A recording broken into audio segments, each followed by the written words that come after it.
In this video, I'm going to show you how to make clay eyeballs. This is a helpful thing to know how to do if you're trying to create a realistic head for an animal or human.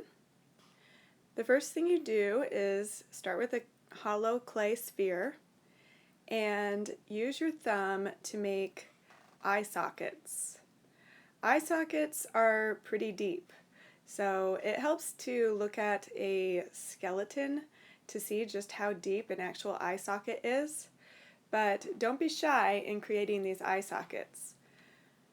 What you don't want to do is make a hole in the clay, so you kind of smooth the eye socket with your thumb to make the clay stretch out rather than break.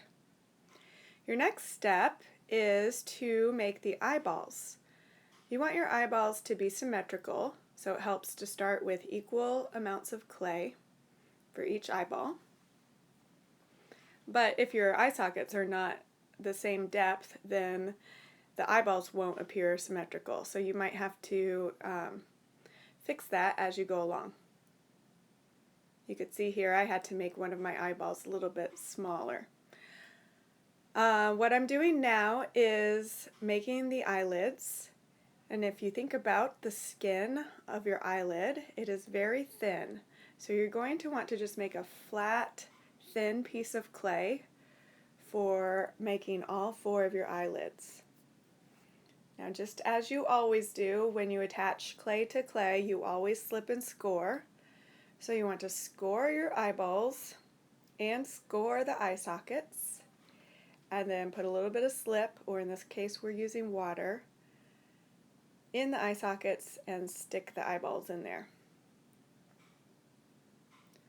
Once those are attached, you can go ahead and cut your eyelids. I just start with 4 equal rectangles for making the eyelids. And remember, you have thin clay, a thin piece of clay. Now after I've cut the rectangles, I gently shape the eyelid to have a slight curve that will go around the eyeball part. So where the eyelid will open and close, that part of the eyelid will have a slight curve. You can see me just using my finger to kind of smooth and arch the rectangle on one side, and that will give it a nice curve to create an almond-shaped eye.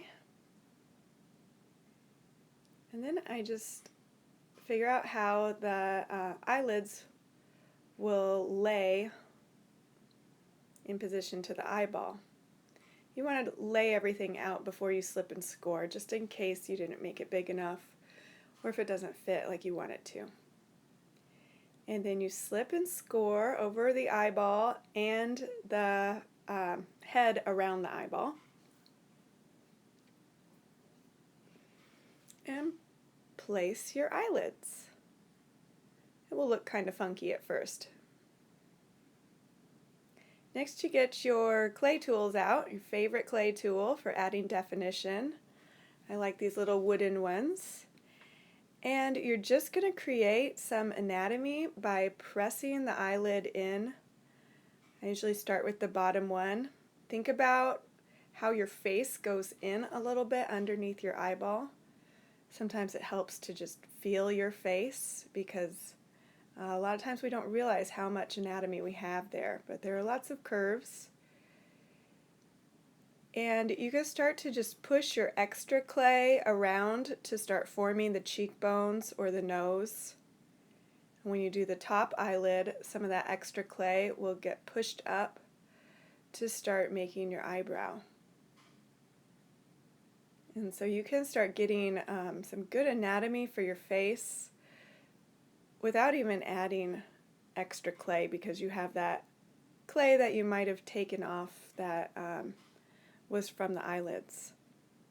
You can see I already have a decent eyebrow started there and a little bit of a nose.